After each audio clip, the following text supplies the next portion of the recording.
Ladies and gentlemen, welcome back to another episode of the Dylbozer's Den. And today is a very special episode. End of the year is upon us. What can make the end of the year that much fucking better? All these great albums have came out, all where I've already got my year-end list created. I'm already good to go. Putting it on my IG story. My Spotify Wrapped is already out. Apple's got the weird one that I don't even pay attention to. But you're ready to go. And then something in the distance comes in. It's a new Defeated Sanity record, Chronicles of Lunacy. To dig into a little bit of background about brutal death metal, which is definitely what this is. Brutal death metal, who knows where it fucking started, but I always look back at genre purveyors such as like Suffocation, Cannibal Corpse, Cryptopsy. You could even look before that at, some of the early death metal bands such as Death in particular. But then you get into some of your more modern bands such as Abominable Putridity. You look at some of the California bands such as Disgorge, Decrepit Birth, Pathology even, and you look at all of these different subgenres of death metal alone, and brutal death metal is known for a lot of things. Guttural vocals, think Frank Mullen from Suffocation, Chris Barnes was probably the first purveyor of that. But then, you get past all of that and you get to kind of the modern era where brutal death metal could mean tons of things. I mean, we've had great releases this year from Malignancy, Wormed, from Nile, which veers on a little bit more technical territory. But then you've got bands like Devourment and Epicardectomy, which is more of a slam band, which is another subgenre of brutal death metal. But Defeated Sanity, probably my favorite brutal death metal band of the last 10, 15 years, if not my favorite brutal death metal band. This band is known for many things, for caveman riffs, for hyper-technical precision, jazz-based patterns and riffs and licks, and good God almighty. I became aware of the band from their 2013 album, Passages into Deformity, which had the track Naraka on it, which was insanity. One of the most intense things I've ever fucking heard. And then I dug a little bit deeper with their prior records and so on and so forth. Each album after Passages into Deformity, I have been that much more excited for a release to come out. When Disposal of the Dead / Dark Matter came out in 2016, I was really surprised with the direction this band was taking. You basically got two separate EPs or two separate releases. One being a more primal, brutal album, and the other one being a technical album in the vein of like early Cynic, think Focus, Atheist, bands of that ilk, Pestilence even, bands that were far more technical and maybe a little bit more neoclassical approach.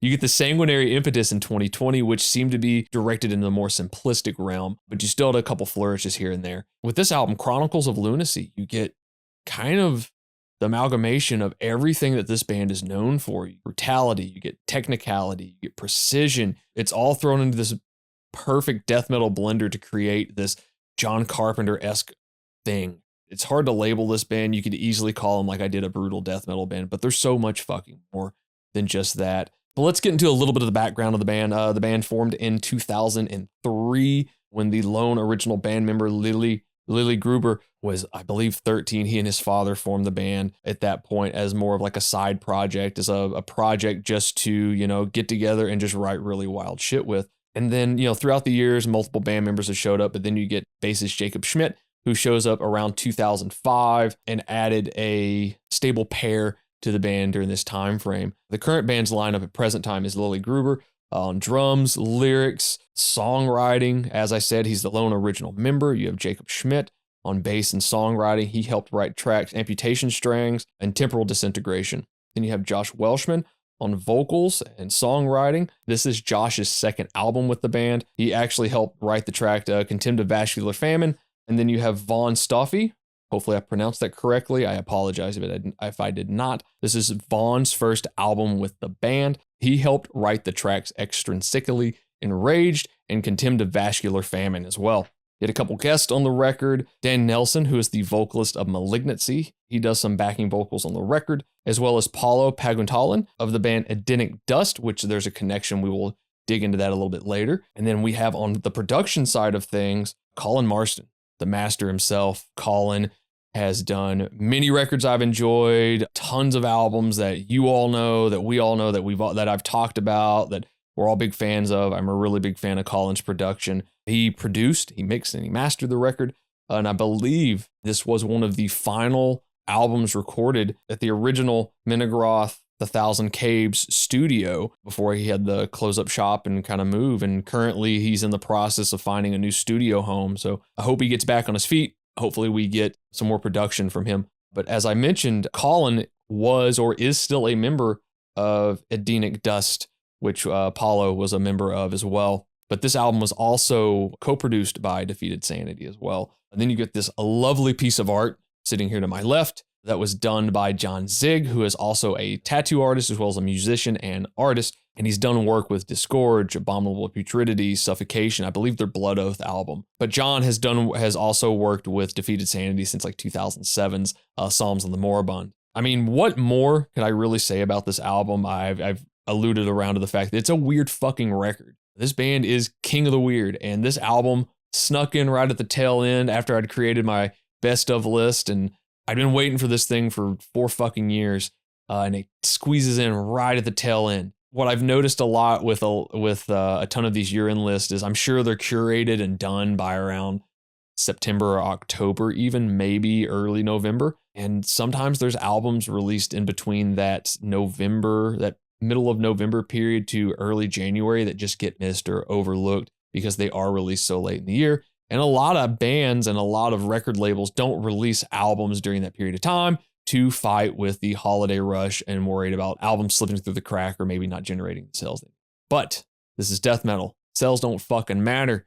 What we want are just good riffs. This thing is fucking full of it. Almost so full of it. To give a little bit of a behind the scenes look at this, I take notes on every album, and I fucking old, so I write them all down in a notebook.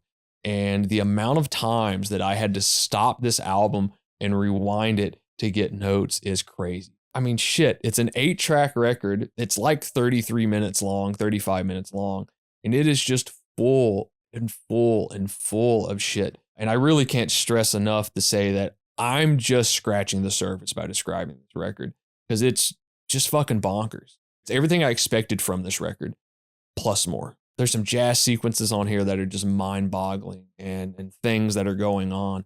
But anyway, let's get into the fucking riffs. And as I said, I'm just scratching the surface. I'm just listing a few of them that I really dug. But the guitar work on this, as I mentioned, Vaughn's first record with the band. Lille is not only a extremely proficient drummer and talented drummer, but he's also primary songwriter of the band, writes most of the guitar work. I believe these guys really abuse Guitar Pro quite a bit because I believe they live in separate areas of the globe at this point in time. So they're sending things back and forth to each other and working on things. But let's get into this. And I'm sorry, I may mispronounce some of these words because these guys are far more intelligent than I. Amputation Strings, the intro is fucking tremendous. It's the opening of the record. You get into this great groove at 1 minute and 27 seconds in. Great representation that this band is more than just a brutal death metal band. They're writing things that are catchy. They're writing hooks. You can have catchiness and hooks in brutal death metal. It's not all just, atonal noise, which there are bands that are like that and do a great job of that. And I like that too. But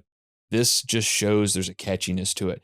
And that groove is kind of all over this record. They'll just stop and there'll be a groove or a rhythm to it that does get a little catchier, that is a little bit more appealing to the ear. It's kind of a page out of the Defeated Sanity book because you'll hear it on a lot of their records as well.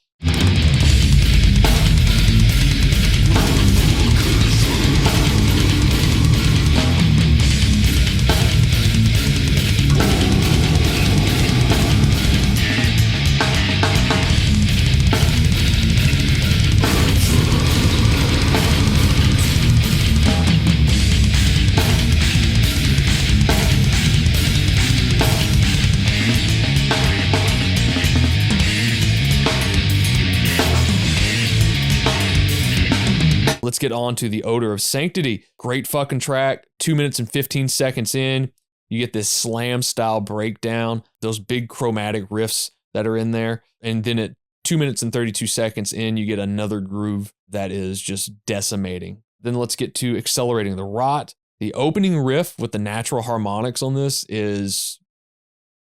Then we get into Temporal Disintegration. 50 seconds in is a slow, dirgy slam. Reminds me of something off Cannibal Corpse's The Bleeding a little bit, with the very dissonant sounding notes that are being played. And then at 1 minute and 56 seconds in, you get another slamming breakdown with an 808 dropping in, which owes a little bit more to the slam world than anything there. Temporal Disintegration might possibly be the slowest track on the record, which is saying something because everything on this is blinding fast. Patriarchy Perverse, just astounding opening riff. Just madness. This whole track is fucking madness. You get a teched out groove at 2 minutes and 47 seconds in. And then let's get to Condemned to Vascular Famine, another track that is full of groove and has possibly my favorite riff of the whole album at 2 minutes and 25 seconds in. That is just absolutely one of the best things I've heard this year.